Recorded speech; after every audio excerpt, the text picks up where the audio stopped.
Alrighty, I am pleased to be joined by reoccurring guest Zack McKinnell from the Blue Bloods CFP Podcast. How's it going, Zack? Not bad, man. Not bad. Appreciate you having me back on the show, though, man. Yeah, after the game on actually we talked about coming on or you coming on before the game on Monday night, but that was a great game. But first of all, before we start talking about the college football championship from last night, as this recording is on Tuesday night, if you want to talk about a little bit more about your podcast, how we can get it, all that good stuff. Yeah, man. We got it in podcast streaming platforms everywhere. We also do a YouTube show if you want the video version. We put a lot more content on YouTube. Our podcast version, we just put some of our stuff on there just because some of our stuff's made specifically for YouTube. We got player interviews, recruiting updates, game recaps, game previews. Man, we do it all over there. We're, in my opinion, one of the only podcasts out there that cover FCS, HBCU, FBS. We cover all levels. So if you're looking for the most well-rounded coverage of college football, man, check us out on YouTube. It's just youtube.com/C, the Blue Bloods, and any and all podcast streaming platforms. It's just the Blue Bloods or the Blue Bloods CFP Podcast, man. All right. Again, all the links will be down in the description below like normal. All right, let's talk about the game from Monday night. Georgia comes up with the big win. I expected Bama to win, but what did you think about the game overall? I think it was a game of momentum swings and a game that really established Kirby Smart and his staff as one of the better ones. I think the critique a lot of people had of Kirby Smart and the coaching staff coming in is they couldn't adjust to Alabama, because when you look at the last few losses that Kirby Smart and Georgia have had, it's their inability to adjust. When Jalen Hurts gets put in last minute, they weren't able to adjust to that. Tua coming in, hitting the 2nd and 26 bomb to eventual Heisman winner Devontae Smith, they weren't ready for that either. So for me, it really showed Kirby Smart made adjustments at halftime, and then that fourth quarter and second half was beautiful for Georgia, in my opinion. I mean, I don't think you could have written a better script. 20 points scored at the end. Keely Ringo with the giant interception of Bryce Young to seal the game. But you saw a physicality from Georgia in the second half that was missing the first game and a half, I would say, because in the first half, I didn't see it either, where all season long, man, the one word you could use to describe Georgia is physical, whether it be the defensive line, the linebackers, the offensive line, the running backs. Well, when you went into that SEC championship in early December, I didn't see any physicality. Alabama whooped them on both lines of scrimmage, and they had no answer for the wide receivers on the outside, which is another big storyline of last night. But for me, it was the physicality of Georgia was the number one thing I saw, in the coaching staff being able to adjust. On top of that, can we please, I know he didn't have a spectacular first half, but for Stenson Bennett, the journey is complete, in my opinion. Walk on, wasn't supposed to be the starter. DeJuan Mathis, gets the start first. He's benched. Stetson gets the job. He's benched for JT. Comes back into this year, wins the starting job over JT due to an injury, but keeps it all year and leads Georgia to their first national title since 1980. I know he, wasn't the most impressive Heisman winning quarterback, but he did enough to go down in Georgia history from a walk-on to a guy who is a national championship quarterback now. It's an amazing story if you're an analyst, a broadcaster, whatever you are, or if you're a fan. So let's give Stenson Bennett his props, even though he might not have played the best first half, because he got it done at the end of the day with that, though not the game-winning touchdown to Brock Bowers, but that one where Bama jumped off sides and he hit Mitchell just on a streak to the end zone. He put that on a dime in the end zone for Georgia to take the momentum. Stetson Bennett deserves a lot of credit, in my opinion. Speaking of Stenson Bennett, I thought the only really bad play he had, and I didn't necessarily agree with this call, but I think it was in the third quarter, really the only bad play he had, where he was an incomplete pass. He was running away from the pressure. He was trying to throw it away, and they ended up calling it a fumble, and Alabama gets the ball. What did you think about that play? Because I thought it was an incomplete pass. They ended up calling it a fumble, but what did you think about that play? I'm a little torn on it, because I feel like the precedent was set with the Bryce Young play early in the game, where it was a very similar play where his arm was kind of going forward, but the ball was kind of ajar before his arm started moving forward. They called it an incomplete pass. In Bama's case, but didn't seem to give Stenson Bennett the same benefit of the doubt. Now, I do think ultimately both of those were fumbles, in my opinion, but I just wanted to see more consistency, man. That was my thing. If you're going to call Bryce Young incomplete, call Stenson Bennett incomplete. If you call Bryce Young a fumble, I have no problem with the call on the field. In the Stenson Bennett case, I thought they were very similar, but man, I thought that play, it really signified what Nick Saban builds at Alabama, the culture of never giving up on the play, the culture of being in the right place in the right time where preparation meets opportunity and you're right there. And for that kid had no idea that that was going to be a fumble recovery. There's no way in the world. He just grabbed the ball and for some reason, just to be cool, just to go over the technique, drug his toe in bounds just in case, and it gave Bama a huge momentum boost in the game where a lot of people thought the game was over at that point. And I think I wasn't alone saying, man, Georgia's got a steep battle. I had multiple people text me, analysts across 247 and stuff saying, yeah, man, I think this is a wrap. And Georgia responded, held them to, only one touchdown allowed, man. Let me say that. One touchdown allowed to an Alabama team averaging almost 50 points a game was outstanding. But man, that play was crazy. And if that would have cost Georgia the game, that would have probably given everyone in Athens nightmares for years. Yeah, I didn't necessarily agree with the call, but Georgia did a nice job of rebounding, scoring a touchdown, and then I think right after that they scored 2 or 3. So, I mean, I didn't agree with the call necessarily, but it didn't end up haunting Georgia because they ended up scoring 2 more touchdowns after that at least on the offensive side of the ball. Were you surprised that Georgia was able to really dominate Alabama in the fourth quarter? No, because I mean, for me, I picked Georgia in both games. I picked Georgia for the SEC championship, wrong, and then I picked them in the national championship, and they finally proved me right.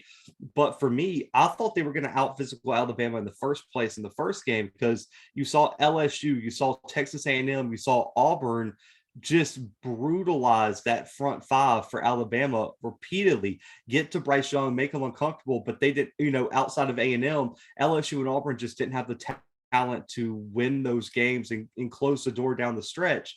For me, Georgia had too much talent up front on both sides of the football to be pushed around by an Alabama team that really, outside of Will Anderson and Evan Neal, doesn't have a guy who should be winning their one-on-one matchup across the board. So for me, it was Georgia playing Georgia football, and it was the brand that got them to that point.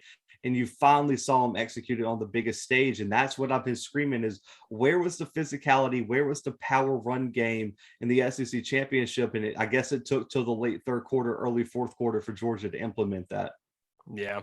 Outside of Stenson Bennett, what other Georgia players were you super impressed with? I mean, Brock Bowers, man, every time I see this kid play impresses me. That kid's a true freshman. And I don't think a lot of people are, putting that in their head. The fact that kid has come out here and with Darnell Washington, a 5-star, George Pickens, a 5-star, Adonai Mitchell. I mean, you have countless guys. You got a running back room that has more stars than damn near the American flag. I mean, they have so much talent on that offense. And for a freshman tight end to come out of nowhere and be the X factor week in and week out was so impressive. The 3-week stretch, man. And I beg people to go watch the film on this, from Georgia Tech to SEC championship to the Orange Bowl to the national championship. That 3 to 4 game stretch was some of the most impressive tight end play that I have seen in college football all season long.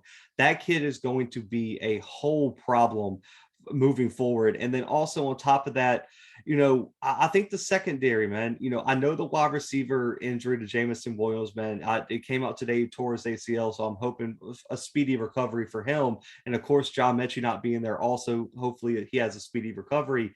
Keely Ringo and De'Aaron Kendrick played excellent games. And I think that stretches back even to the Orange Bowl where De'Aaron Kendrick had 2 picks.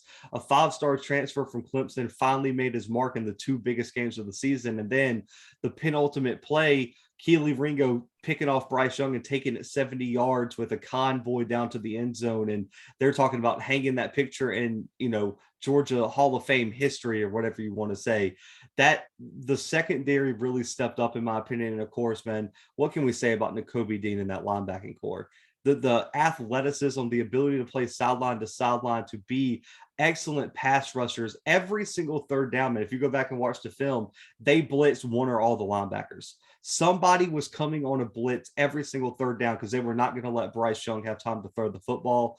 I was so impressed with the athleticism of the linebackers, and that was something that I really was questioning what happened in Atlanta in that SEC championship. But those are some of the players that in position groups that I was very, very impressed with this last night.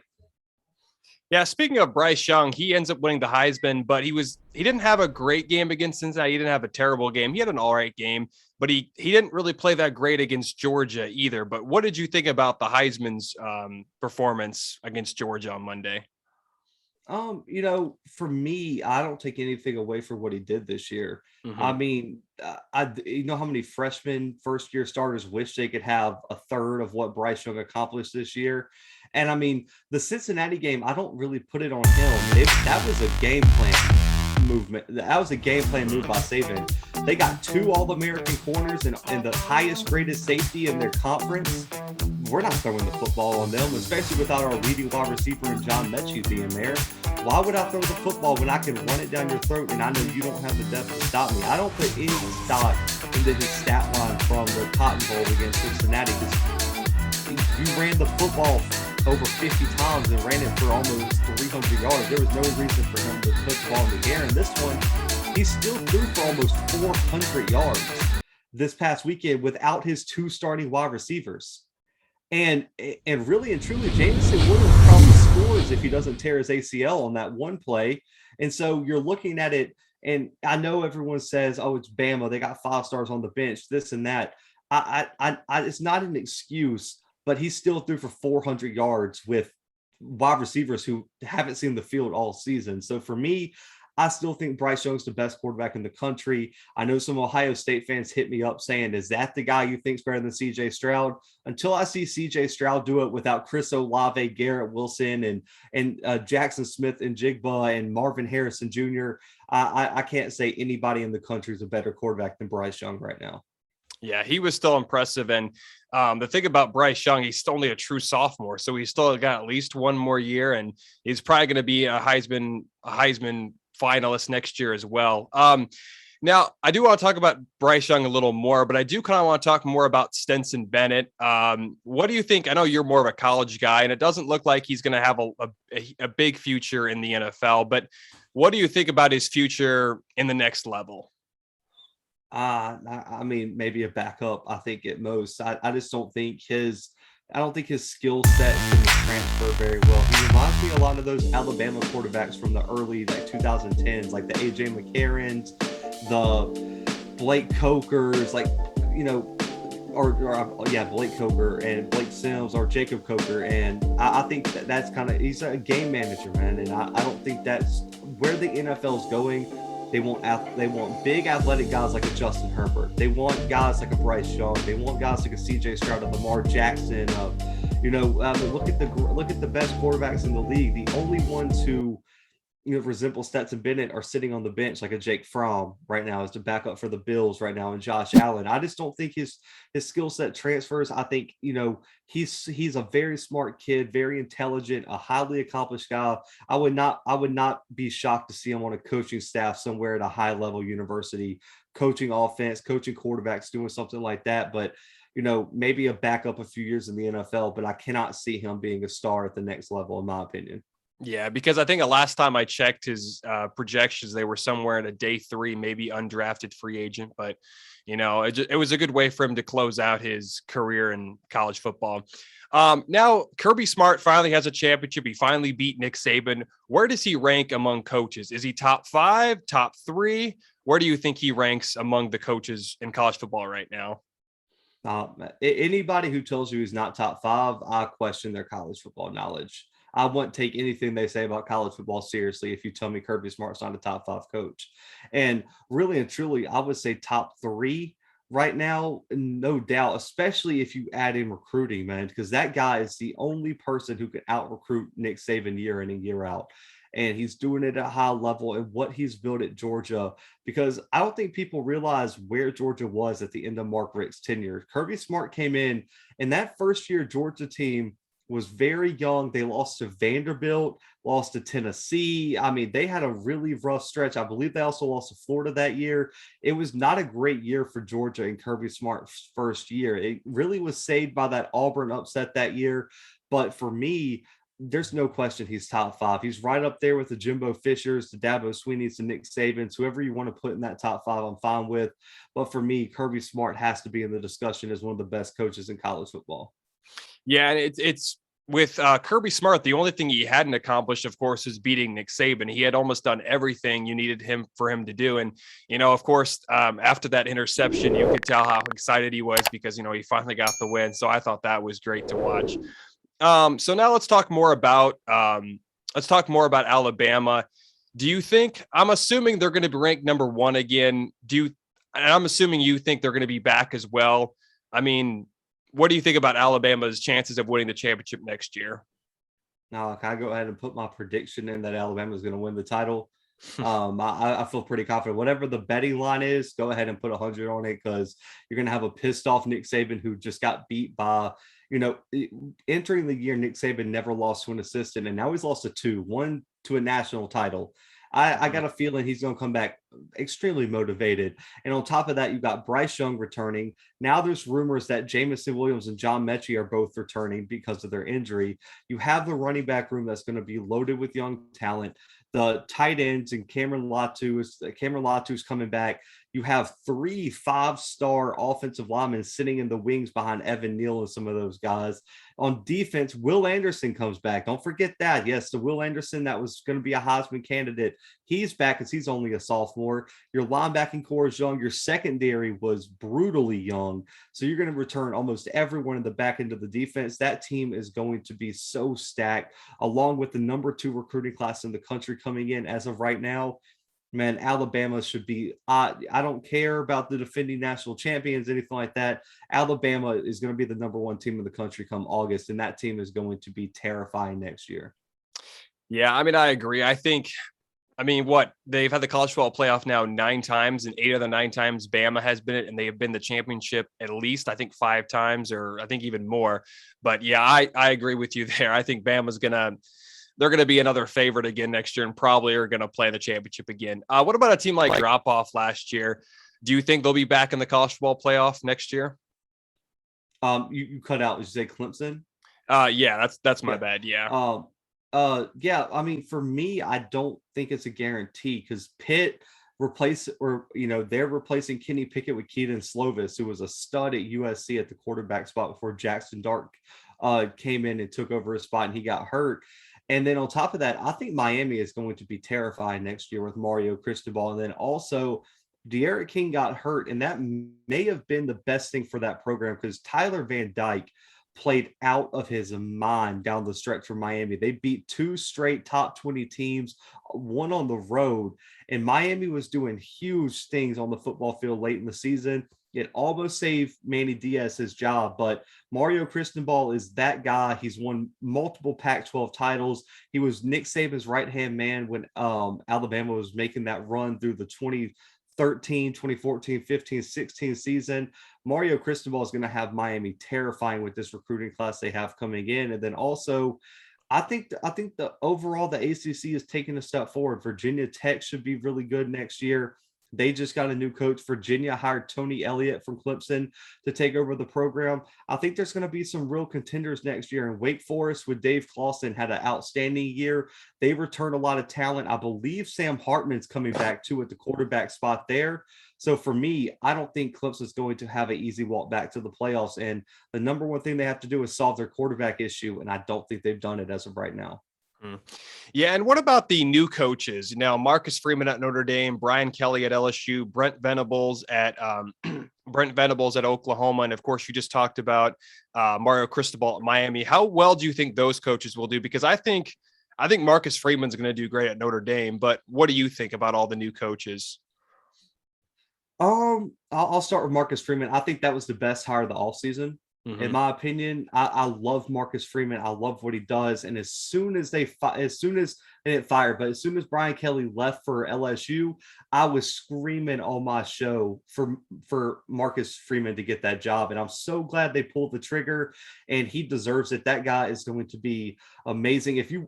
I know they lost the bowl game to Oklahoma State, but if you just look at the energy that team plays with under him and the recruiting that he's done at Cincinnati, his 1 year at Notre Dame as the D coordinator, man, I'm very, very excited to see what he can do at Notre Dame with the backing that he has with the boosters and the alumni support and the player support that he has. He is just a player's coach. That coaching staff's so young, man. Marcus Freeman's 35. The offensive coordinator, I'm blanking on his name. Tommy is Tommy something, but he's 29 as offensive coordinator. So they got a young, energetic staff. I think Notre Dame is in for big things under Marcus Freeman. Now, some of the other ones, Brent Venables is a good hire. He was been a coach at Oklahoma before. He knows the landscape. He worked closely under Bob Stoops, who's now going to be in an advisor role for the Sooners. I think that's a great hire. I do like Mario Cristobal to Miami too. Getting somebody who could get the alumni to donate the money to build a new stadium, upgrade the facilities, everything like that is huge. And apparently in his contract, he worked out details where the university has committed millions of dollars for facility upgrades moving forward. I love that. And so for me, I think that was an A+ hire. And the other one, Brian Kelly to LSU, I'm skeptical. There's been a lot of transfers. I don't love how his personality fits with what LSU is gonna need there. And I really just don't know if he's going to be the coach to bring LSU back. He's a great coach. I get it. But for me, I just don't think he fits the brand of LSU very well. And I think it's going to be very interesting to see how he recruits the state of Louisiana, because that is the number one thing you have to do as the head coach of Louisiana State University is recruit your home base, build a wall around New Orleans, build a wall around Baton Rouge and Southern Louisiana. Can he do that? I don't know, because he's never coached below the Mason-Dixon line. That's going to be a big task there for Brian Kelly. Yeah. And I was surprised too that he decided to leave Notre Dame to go to LSU, but I mean, we'll see how it goes, because of course he's getting a big payday. So another guy that just got fired, and I just got done making a video of him. Urban Meyer was with the Jaguars. He's no longer there. It clearly showed that he's just built for college, not the NFL. There's been rumors that people have said that they're within a year or two, he could be going possibly back to college. What do you think about his chances of going coaching back in college football? I mean, personally, I think it depends on him, to be honest. I really question whether he wants to coach anymore, man, or whether he has the drive or the want to coach. It really looked like, and I mean, I say this concerned. I'm not trying to make a joke out of it, but he looked like he tried to get fired from Jacksonville, really and truly. I mean, every move he made, every comment he made, it looked like somebody trying to get out of a situation. They like, you order the most outrageous thing on the menu and you realize you're not that hungry and you're like, oh, well, okay, well, what do I do now? Like, I don't know how I'm going to attack this. And he just bit off more than he can chew, I think, with the NFL. And, with the NFL, you have a long off season. Coaches are allowed to go on vacation. Coaches are allowed to take some time off because you're not recruiting in the off season. I don't think he's ready for the grind. If he goes back to college, I hope it's a mid-major where he, doesn't have to face the pressure of, I don't think he's built for the SEC life anymore. Because when you go to a Florida, when you go to an Auburn, when you go to an Alabama, an LSU, and Texas A&M, you got so much pressure, so much responsibility, and it's a grind. You have to fight negative recruiting. You got to recruit year round. And with the transfer portal, which is something that really wasn't the biggest factor for him when he was a college coach, I don't know how he would handle that, because now recruiting isn't just in high schools, isn't just in, it isn't in the JUCO level. You got to recruit your own players now. And I just don't know if he's ready for that, man. The motivation, the lack of energy I saw from him at the professional level, I don't think anyone should take a waiver on him until he's recommitted himself to the game of football. Yeah, and I've heard some rumors about it, but if I was an athletic director, I wouldn't hire Urban Meyer. I mean, he has so much baggage too. And yeah, you mentioned the transfer portal thing now. He would hate that. And yeah, it just doesn't seem like he's very motivated anymore. And he's basically done, he's won what, 3 national championships, 2 at Florida, 1 at Ohio State. He really doesn't need to do anything else. But speaking of the transfer portal, Caleb Williams is leaving Oklahoma. I was surprised to hear that. Is there a chance that he goes to USC to follow Lincoln Riley? I would say it's probably 100% sure. And I don't like putting 100% on anything, but he's going to Oklahoma. Dart entered the transfer portal. They don't have a quarterback. He's going to USC. Now it's just going to come down to when is he going to announce it. I don't see anybody else in the race. He was at the Rams game this past weekend. He's been in LA. He's been around the program. He knows Lincoln Riley. Spencer Radler went to their rival school. It's almost it's as close to 100% as you absolutely can make it right now that he's going to USC. And now you just mentioned Jackson Darnow is leaving USC, and he was a pretty good quarterback. I think he was a four-star recruit, and he played all right last year for USC. Where do you think he ends up for next year? I think he stays out west. I think BYU could be an interesting location for him because I think that coaching staff has the history now where they can say, we can do with you what we did with Zach Wilson. And they're very similar players of that gunslinger type with the outrageous confidence, with the big arm. I think BYU is a good choice. They really need a quarterback moving forward. And I think he fits that system very, very well out there. So if I had to put my money on it right now, I would say it's probably going to be BYU for Jackson Dart. Yeah, and I think in 2024, BYU's making the jump to the Big 12, correct? So I think Jackson Dart would be a senior by then, right? If he decided to stay all 4 years. Yeah, that would be very interesting.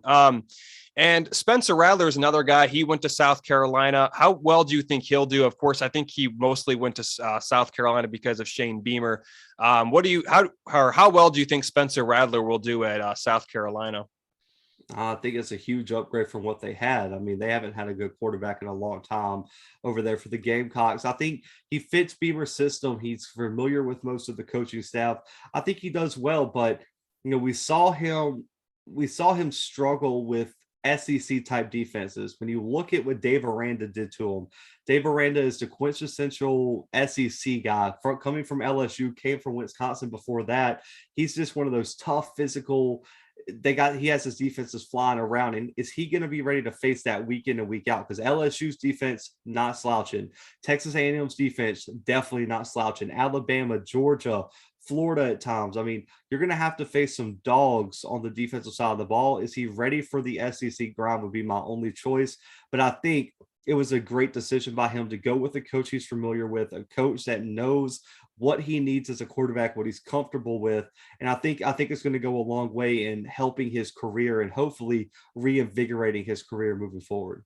Yeah, because he kind of had a disappointing year, gets benched for Caleb Williams. Now it looks like, as you mentioned, Williams is going to USC. And I forgot to mention, but Lincoln Riley now is at USC. Is USC finally back? Are they finally where they were, 20 years ago? I think Oregon losing Mario Cristobal probably. I think USC right now has to be the favorite. But you still have Utah, who has a lot of talent. Kyle Whittingham is one of the longest tenured head coaches in college football. Utah is always in the running there. They got a great culture out there in Salt Lake. But for me, USC is the future of the Pac-12. If he can bring that offense and some sort of defense to USC, I have no doubt that they can be in the playoff push within a year or two from now and moving forward until Lincoln Riley decides to take his talents elsewhere. Okay. And now I got one more two more questions for you. The first, you kind of already answered. Do you think Bama's going to win next year? Do you have I know this is really early, but do you have a maybe early Heisman prediction or? Oh, that's tough. I think CJ Stroud's going to be in the running. I don't think you can go wrong with that pick at all, but I think Bryce Young will still be in it. But I'm going to go with the outside pick. And I know a lot of people are going to be like, very weird pick. I'm going to go with Bijan Robinson at Texas right now. I think the addition of Quinn Ewers is going to make a lot of defenses respect what he can do at the quarterback spot. Bijan Robinson has been doing outstanding things on the ground already. Quinn Ewers should be able to increase his receiving stats and receiving touchdowns. He's a special teams guy. I think Bijan Robinson is going to have an insane year in year 2 of that Steve Sarkisian offense. So I think right now, Bijan Robinson would be a very, very dark horse pick for that Heisman. Okay. Wow. I was definitely not expecting that. And I kind of lied here. I do have one more question before we end the interview. What about a guy like Malik Cunningham? He's coming back for one more year. He was really good last year. Now, he did have some games where they didn't play great again, but he looked great against Duke, like the second to last week of the year. He's a pretty good quarterback. What do you think about his chances of winning the Heisman? I think he's got a lot to fix, man. Mhm. He's solid with his legs. The thing he has to fix is his consistency and also his effectiveness. There were times where he would be wildly inaccurate with the ball, and you're not winning the Heisman completing 54% of your passes, which we saw Mhm. in multiple games, and also the turnover bug, man.